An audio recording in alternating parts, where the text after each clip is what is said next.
selamat siang kelas 7. Kita akan lanjutkan pembelajaran biologi hari ini. Kita akan langsung masuk ke bab 3 yaitu ekosistem.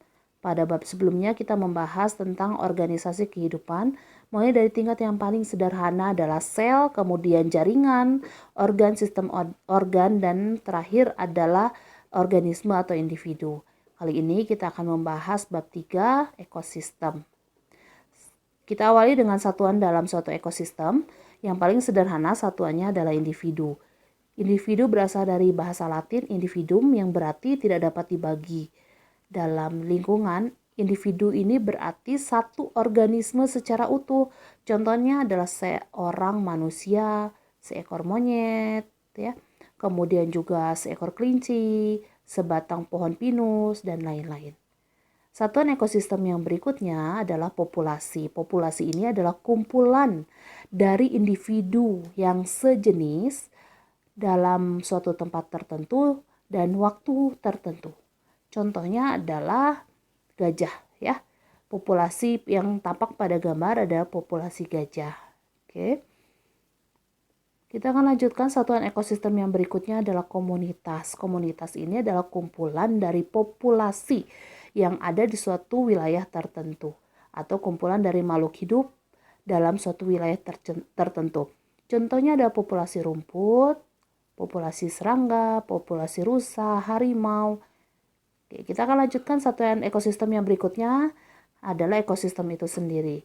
Ekosistem dapat didefinisikan adanya interaksi antara anggota komunitas dengan benda tak hidup. Atau kalau dipersingkat, ekosistem itu adalah hubungan timbal balik atau interaksi antara faktor biotik dengan abiotik. Ada dua macam ekosistem. Yang pertama adalah ekosistem alami.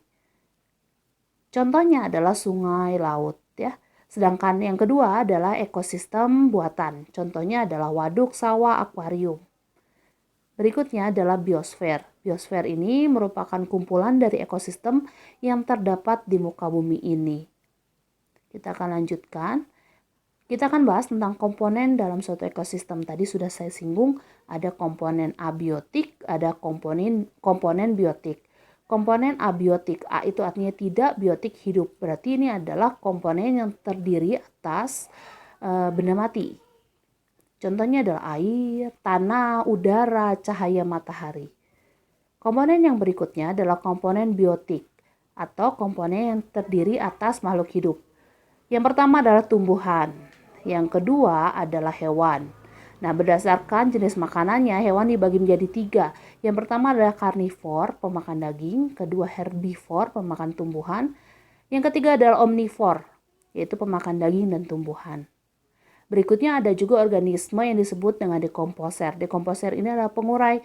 Jadi, dalam suatu ekosistem, jika ada yang mati, maka jasadnya itu akan diuraikan oleh dekomposer. Nanti kita akan bahas juga dalam suatu ekosistem akan terjadi yang disebut dengan rantai makanan dan jaring-jaring makanan. Ya.